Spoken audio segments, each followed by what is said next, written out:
All right, now I'd love to introduce our next conversation, Reset Mindset with Rita P Mitchell and Brittany Mitchell. Brittany Mitchell is an accomplished marketing professional with 14 plus years of experience with established nonprofits, innovative startups, and now driving performance for large brands. She was recognized as one of Brand Innovator's 40 under 40 for her work in digital advertising at State Farm Insurance, a Fortune 50 company. An accomplished speaker, Brittany was keynote speaker at the 2018 Media Post Data and Programmatic Summit in Lake Tahoe, participated as a co-contributor at Pinterest's 2021 Global Women's Conference, and recently featured as a panelist on generational intelligence at the Darla Moore School of Business. In addition, as a CMO of Rita P Mitchell LLC, Brittany recently published the company's second book, Spoken Art, Too Brave to Back Down, which is a mother-daughter memoir of art, poetry, and affirmations. Welcome, Brittany. All right, we also have Rita P Mitchell, who is the president and CEO of Rita P Mitchell LLC.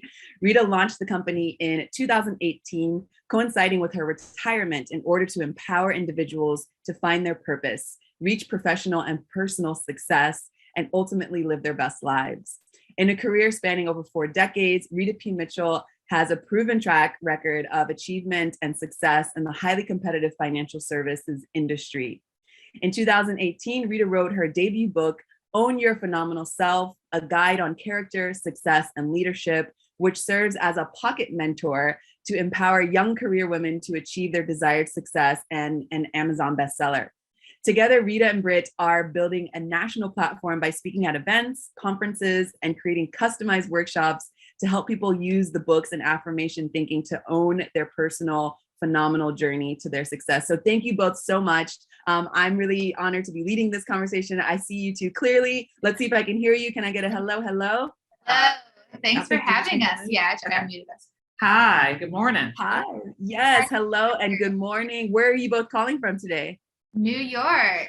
We're in Brooklyn. All right. Well, it's nice to have you.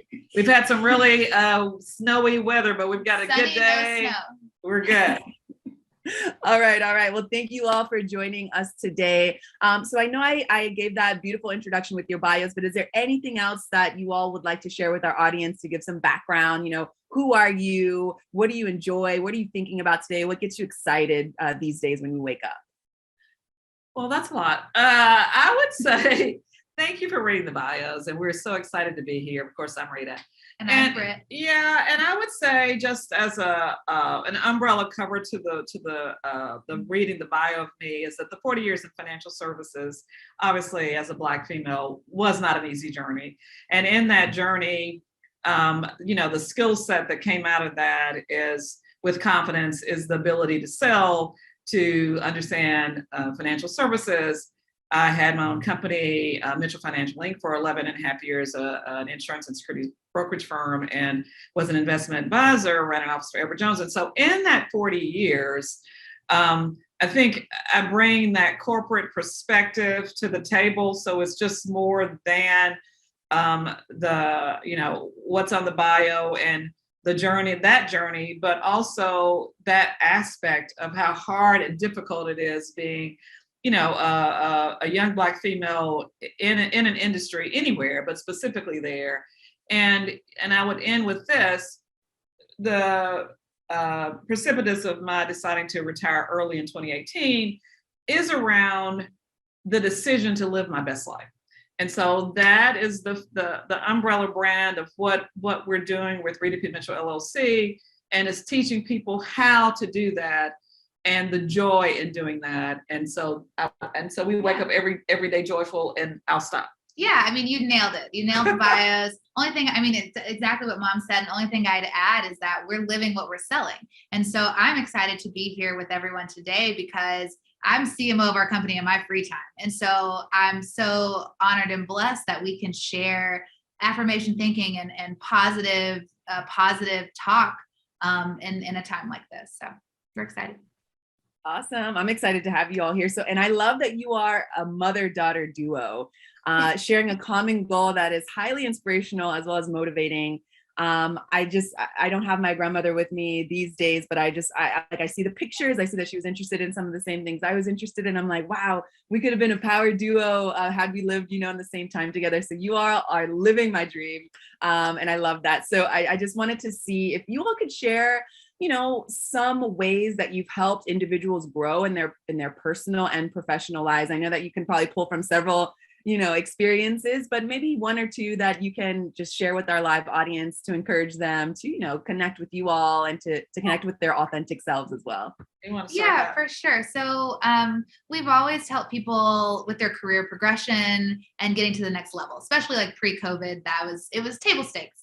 Of course, COVID happened and the whole world, turned on its head. And so now we really focus on, and what the topic is today, a reset mindset. And it's a term that I coined to help people think about COVID in a different way. Obviously, a lot of challenges happened. We had to reconsider, how do we show up? Where can we go where it's safe, where we won't get sick? How do we do the best at our job as possible if we can't even connect with our clients or our coworkers or our leadership team? So this reset mindset, through our workshops and speaking, we help people realign with themselves. What am I passionate about? What is my purpose? Now is the time to say to your boss or to yourself, maybe I want to take on more responsibility. Maybe the great resignation is impacting your place of work and 10 people from your team left. Well, you might have an idea that gets you a promotion. You might want to solve a COVID problem with your technology firm. I mean, there are different ways to think of COVID challenges as COVID opportunities and make a space and a place for yourself. I don't know, Mom, you want to add like a and again, in the first book, Own Your Phenomenal Self, a guide to character success and leadership, there's a chapter in there called The Grass is Green, and it really talks about status quo. And what does status quo look like, as a woman, as a person that's struggling, whatever that might be. This is status quo. And so that landscape means that, you've got to be ready. You've got to be better at your craft, all the things. And the flip side of that is that there's a point in time when the grass is brown. So grass is green is status quo. Grass is brown is when things happen. Maybe political changes, maybe the company lost revenue, whatever that might be. When the grass is brown, it creates an enormous amount of opportunity for those who are prepared and who are ready. So you should anticipate so that you are ready to raise your hand and step up. Going back to what Rita said, COVID, the world is brown. And so here is in our opinion, even though obviously there are horrible things that are happening, people are ill and sick and the world is changing, but in that change, there is also a tremendous opportunity for us to step back, look at how do we want to live our lives and what brings us joy. Do you want to still live in LA if you can work virtual and you always wanted to live in Arizona? I don't know. Is this a time that allows you and affords you an opportunity to start a virtual company, a business? Because now you're not punching in at a clock. And as Britt said, is it a time to re-lens into your company and say, I always thought that we should be doing X. We never did X. I couldn't get a meeting. The company's open to X right now. Everybody's open to everything. But I also, and I'll end with this, I believe, and we believe firmly, that we will get back to a status quo. This is what we do in corporate America. We do this everywhere. We will get back to a status quo. It will look different than what it used to look, but we will have rules and they will be firmer rules than they are today. So the reset mindset is taking the time to step back and really revisit with yourself on your purpose, your passion, your opportunities, your talents. What is the ask? What is the renegotiation? Where do you want to reposition yourself? And this is that optimum time to do it. So that was a long way to go all the way around the world and back, but that I want to get it in our 30 minutes. Yeah, and one more thing, like Mom says, she says musical chairs. When that music stops, you want to make sure you have a chair. And so when the corporate music stops, you make sure you have a chair and it's on the table. It's at the table that you want to be at. Yeah, you don't want to be on the floor. Yeah. Oh, Oh, I was on mute. I was so excited. I like kept myself on mute because I was like, yes, applauding and giving you all emojis and throwing the confetti there.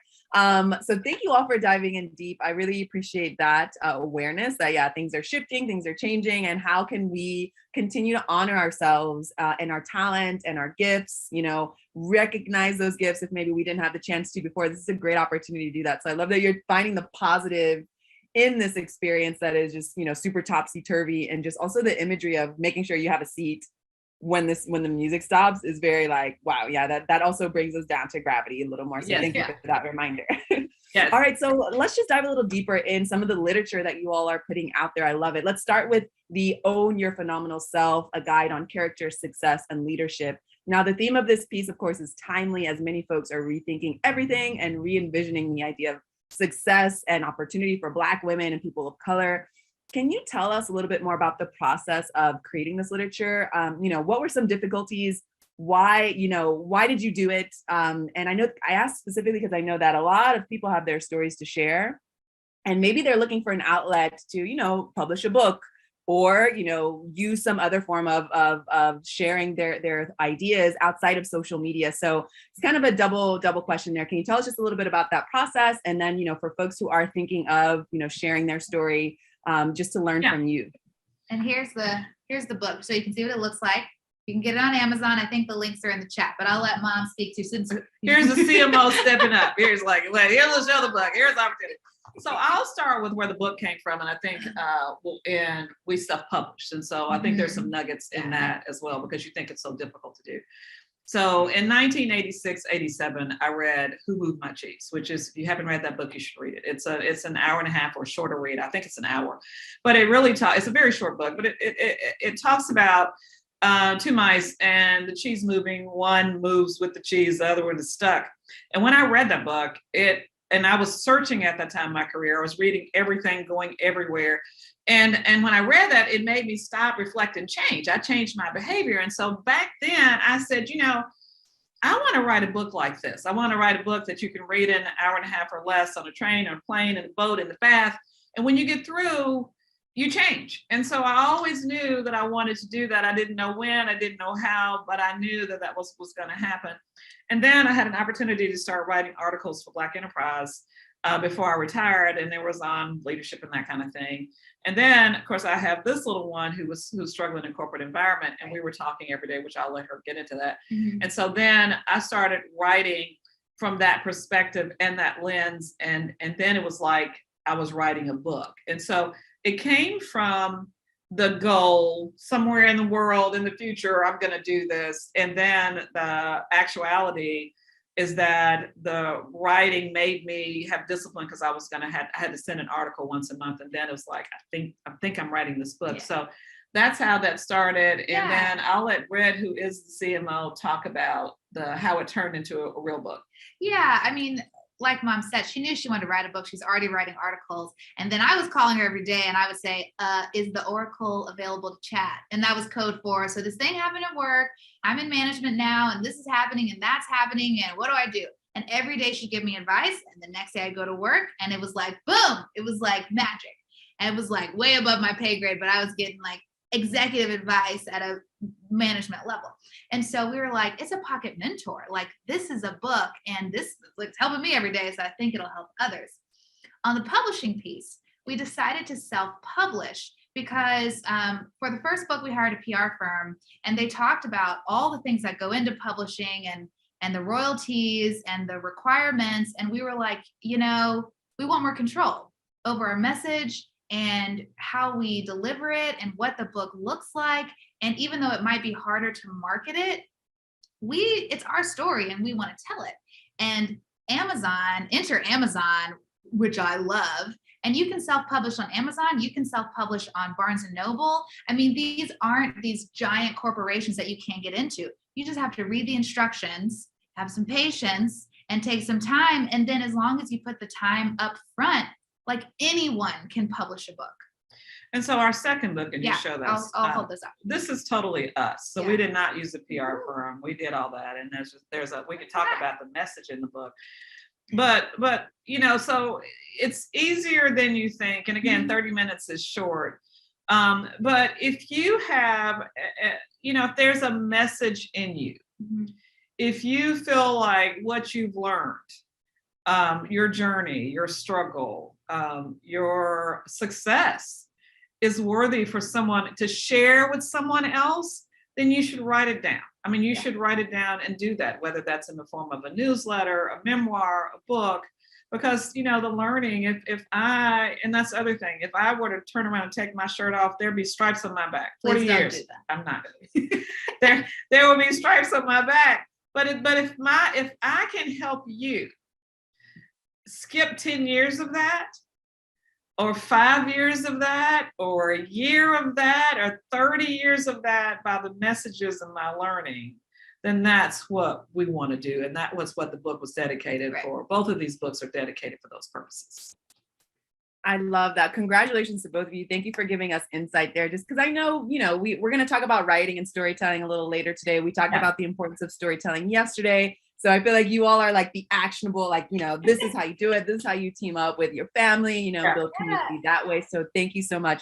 Now I want to dive deeper on just this sense of control, because I also, support, maybe I guess it would be the non-traditional publishing style, because I find that a lot of censorship still happens there, especially as, Black women or people of color. If you're going to, if people don't identify the way you do and they work at that publishing company, they're missing a lot. And maybe, you have more freedom to do it on your own. So I just want to kind of dive into a little bit more like taking this control back. And on your website, you have a beautiful blog about finding a way to control your day. And there is a saying that you all wrote, all you can do is control your day. Tomorrow is not given. I encourage people to go and read, just check out their website in general. We're going to drop it in chat, but specifically on this blog, I would love to just have you reflect on the key takeaways of this piece, which is sharing a skin color is not the most important link to awakening a shared sense of culture, poetry, and then the second key point is, while we have a lot of work to do in the States when it comes to women and minorities receiving true equity, we also have a lot of work within the States, within America. So you can choose one or both of those key takeaways. I really wanted to highlight that and elevate that, because this is really timely for today's conversation, and just also with the reset mindset as well. Yeah, I mean, those are Mom's incredible words. And it really came from, we took a trip to South Africa. And I would say, just as a person, I've lived abroad. I used to live in France. I've traveled a lot, and I learned more about being American when I am outside of America.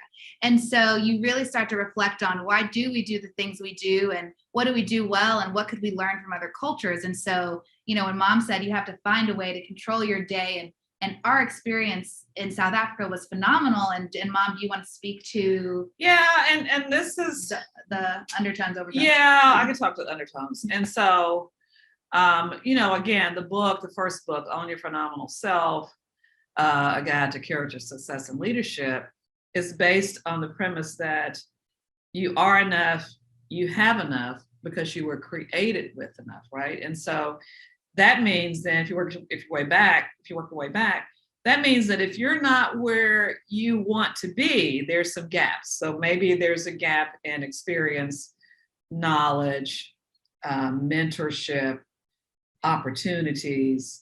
You can name them. But the consistent thing about all of that, and what we're trying to get you to understand, is that it's your journey, you own it, you're equipped. Now there's work, and there's not going to be anything happening without change. I want to give you that premise. When we went to South Africa, what happened, and why I wrote that article, it was the first place, and we've traveled, not the whole world, but we've been around. And when I went to South Africa, it was the first place that I had ever been where I felt that the country had so many impediments and things that Rita and I talked about. I said, I don't know if I lived there, could I overcome the situation? And it felt like it was more than any one person could do, because of all the systems in place, the pay, the banking, the history, the people, where the people lived, the shantytown. I mean, all that I took in, it was like, this is the first time I'm questioning that belief. can it be done? And so what I was inspired to write, and I wrote that on plane coming back here in America. I mean, you really are even more empowered to control your day and to control your destiny. We in this country, and that's why people can come in this country, can't speak a lick of this language, don't know not anything, have 0 cents, and then be a millionaire in 2 or 3 years. The opportunity's here. And so as Brittany said, I never felt so American until I came back to America, and I realized what great opportunity and how each person really can control their journey and name it and claim it and do it, and how blessed we are to be here. And so that's, I mean, I'm very passionate about it, because again, it was like, oh my goodness, it was mind blowing to me. I'm like, I don't know if I lived here, if I was if I lived in a shanty town, and I mean, people controlling how, even the ability to get a job, you have to have the government approved for you to get on a bus. I mean, it was like, how in the world do you get out of that kind of box? And so the people that do it, they're just amazing. But that's where that came from. Okay, thank you so More much. than what you probably thought I was going to go to. No, actually, I knew I was opening it up for any kind of Pandora box, situation, and I'm sure you can dive deeper. I definitely recommend folks check out the blog. I love that, like, just a sense of inspiration that you got on the plane coming back. I'm from California, but I currently live in Argentina. And whenever I go back to the States, I have this same sentiment that I call reverse culture shock. I don't know if it's a thing, but I feel that. I'm like, okay, I feel the culture shock. You should write about that. That is exactly what it is. Right. And just in general, being a Black woman in the world, when you start to travel, regardless of where you're from, and especially, just since we have this common lived experience of being from the States, and then as Black women who leave the States and go into the world, how we have, it's this ebb and flow, what you have to kind of, and I spoke about this yesterday, based on what Hollywood and the media is putting out there and portraying about us, then you have to be actually your physical self in the world in different places. And you have to either keep silent about it or decide to educate people or move through how you can. And I just love that you all speak to having this mindset that allows you to flourish, and that you have created some tools for people to like take actionable steps. So thank you there. We do have a question from the audience here. What would be your advice for those of us who want to write and pen down our experiences through a book? How do we own our own phenomenal self and bring in a sense of empowering honesty with our experience to inspire others? So you did touch a little bit, but this is coming straight from the live chat. Can you dive further there? I will start because mom's a writer, and but it's usually like the moon and stars have to align to get in her juices. And I'm like, just start. Because once you start, like I'll tell myself, like I have to do a PowerPoint for work, and I love doing PowerPoints, but it's still like work. And I'm like, you love PowerPoint. Just start. Just do a slide. I'm never going to do just one slide. If I started, I was like 2 hours later, it's done. So like start writing it down. It doesn't have to be perfect. You don't have to know the how. Yeah. Just know that you want to, and start, and let the how come to you. Mm-hmm. As it comes together and you write it and you have your friends look at it, you have your family and go, oh man, maybe this is a blog. Maybe this is a YouTube series. Maybe it's a podcast. Maybe it's a book. And then Google's there for everyone, for all concerned. So just start researching and going, what does it take to publish a book? How long do books have to be? Do I need a graphic designer? And then from there say, okay, where does it go? Where's opportunity? That's my advice. And then I'll layer back on this. And the stars do have to align. So there's value in the stars aligning. Because I would also say it's very hard to write if you can't land on passion. So you can't just say, I want to write a book, and then what am I going to write about and be roaming around? I mean, you can do it that way, but whoever wrote the question, obviously there's something that is a whisper or a burning desire or something that's a starter, right? That you feel like this message is there, and then you should start there, and then see where it goes. Mm-hmm. So I wouldn't say start with, I'm writing a book, how to write a book. Let's say, I'm passionate about this. I want to write about this. Start with that and see where that goes, and then layer on to that and fuel that. Yeah. And that's also the basis of Spoken Art Too Brave to Back Down, talking about how affirmations, vision boarding, the power to speak words into action and vision, how that works together. But I would say start to me, and especially if you don't think you're a writer, you've got to start with passion. I love that. And I definitely agree. The stars have to align in many aspects for me. But that's why you have a partner like your daughter who's like, no matter if the stars align or not, you need to put this out there. Yeah, exactly.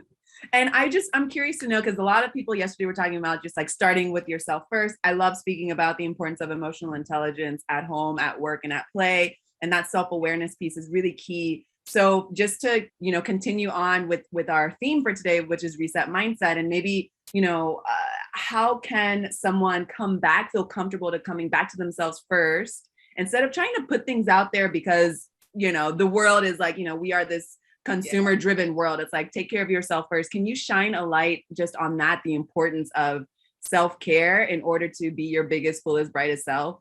Mm-hmm, mm-hmm. Yeah, I'll start. We're supposed to alternate, but I'm going to start again.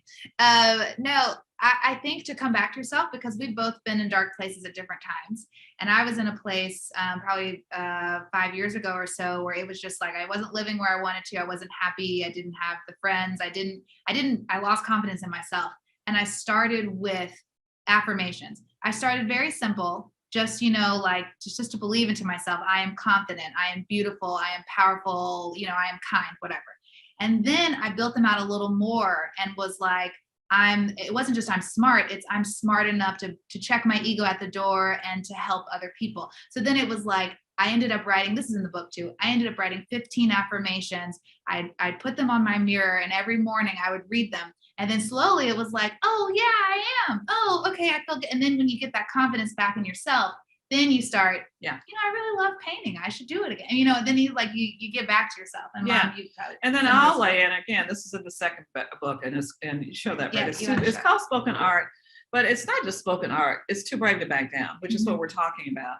And and I'll share my story briefly. And I divorced after 40 years, which obviously parallels with the 40 years of financial services, but I was in a very dark place a couple of years ago, really, really dark. And I too had to start with affirmations. And so I'm saying all that to say, affirmations really make you step back and decide who you are and what you're not willing to give up, right? You're not going to lose. Mm-hmm. So one of my affirmations is that I'm more than a warrior, I'm a conqueror. And so, so I would say start there. I would start, if you're just thinking about reset mindset, start with, we did 15 affirmations. Who are you and what are you not willing to give up for somebody else's sauce? Mm-hmm. And then start there and put that stake in the ground. And then the next thing to me would be, you're looking for passion, purpose alongside practicality, because we believe that you can't fully be joyful without being successful, and you can't really have success without joy. So, and to have that, you got to have your purpose and passion in the mix. And so what is that? And ultimately, vision boarding, we think, is the boldest and bravest, biggest thing that you can do, because it is a big visual affirmation about your life, right? So you're doing all that to get to where you're going. And we look at our vision boards every day. We're like, oh, this is happening. And it's just, it's a rah kind of thing. Yeah. So that's where, and I hope that answers the question for the reader, but if you don't know where to start with yourself and who you are and who you are not. Mm-hmm. Yes. Thank you so much. And you're right. 30 minutes goes by quickly. So for those who we've got folks already singing your praises in the chat. They're saying you two are inspiring me to get going on my book. They're saying they have to add your collection. They'll have to add your books to their collection. Yes. So just remind folks how they can get connected with you, since we didn't have so much time. And I know you all are working on lots of cool things. Yes. How can folks get in touch with you? We're also going to drop those links in the chat box, but say it out loud. Great. So you've got our website, ritapmitchell.com. You've got both books are on Amazon, Own Your Phenomenal Self, A Guide on Character, Success, and Leadership. And you've got Spoken Art, Too Brave to Back Down. And then you also have and we're all over social, but mostly Instagram. So I'm at Brittany AM12 and she's at Rita P Mitchell. And then I will end with this one thing, because I put this on a piece of paper because I don't want to forget it. And your question is perfect. So we've done a lot of talking. We want you to buy the books. Obviously, we'd love for you to ask us to come speak or come to an ERG, do all the stuff that we do. But if you want to know us, then follow us on Instagram. Go look at how we live, because how we live supports what it is that we're selling. And I would say that. And it's a lot of fun. It's a lot of fun. And there are some cooking classes.